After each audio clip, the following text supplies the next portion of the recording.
If things get hectic toward the end more often than you'd like, this week's episode is for you. I'm David Stiernholm, and today in Done, I'm sharing a simple piece of advice that will help you rush less.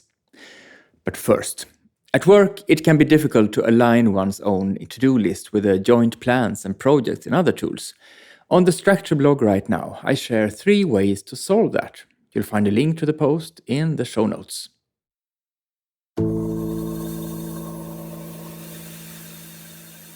Are you living on hope?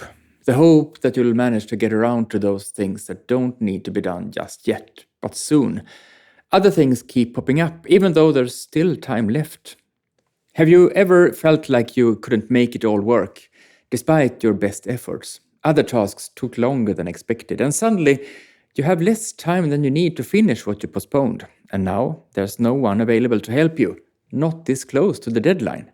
You're left to deal with the unpleasant consequences on your own. You must inform the recipient that you won't make it on time, despite having promised to do so. Or you let your family down. The thing you were going to do together has to be cancelled, or you miss out entirely on the fun. You might not have made a mistake when you prioritized other things that came up before this, but with your experience of how your work goes, you could probably have seen it coming. It's not the first time it's happened. You could also have done, and can still do, something to prevent it from happening again. Do this. Ask for help early.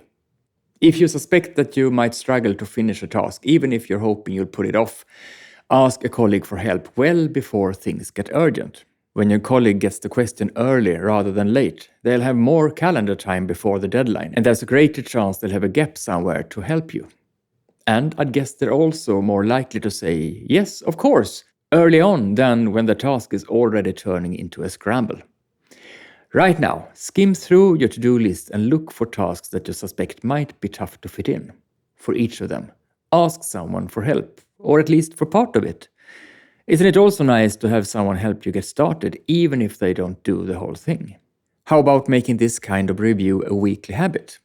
Because if you ask for help early rather than late, you're more likely to find someone willing and able to help.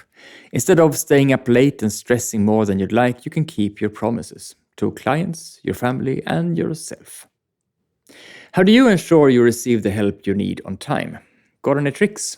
I'd love to hear about them because I've been in the situation I just described. And I too need to get better at asking for help before it's painfully evident that I need it. So please email me at david@stiernholm.com and let me know.